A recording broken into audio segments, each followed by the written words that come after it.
नवजात शिशु की बिक्री से जुड़े मामलों की निष्पक्ष जांच कराने तथा पूरे गिरोह का पर्दाफाश करने की मांगों को लेकर भारतीय जनता पार्टी जिला महिला मोर्चा ने जिला पुलिस अधीक्षक को ज्ञापन सौंपा।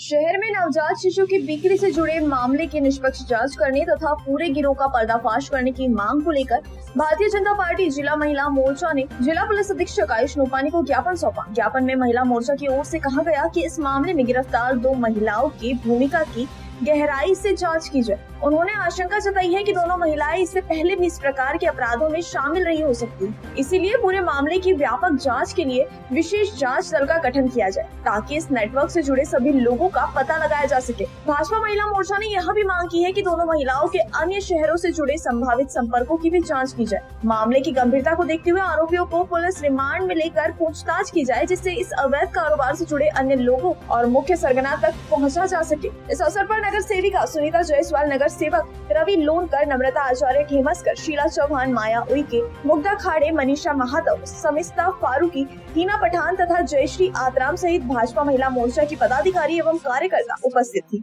पोलिसांच्या तपासामधून एक अतिशय दुर्दैवी घटना शहरामध्ये समोर आलेली आहे। भारतीय जनता पक्षाच्याच कार्यकर्त्या आहेत त्या मानवी तस्करीमध्ये त्यांचा सहभाग आढळून आलेला आहे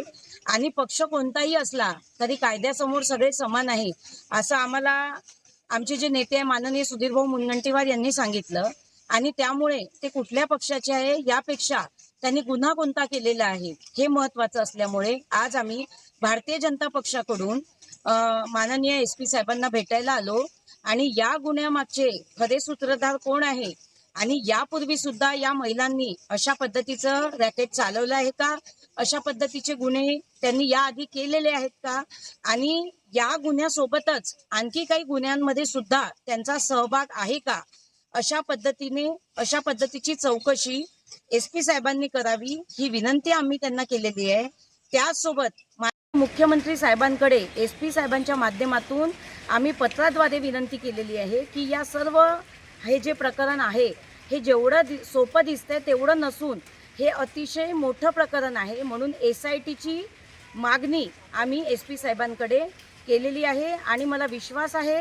की राज्याचे गृहमंत्री, राज्याचे मुख्यमंत्री माननीय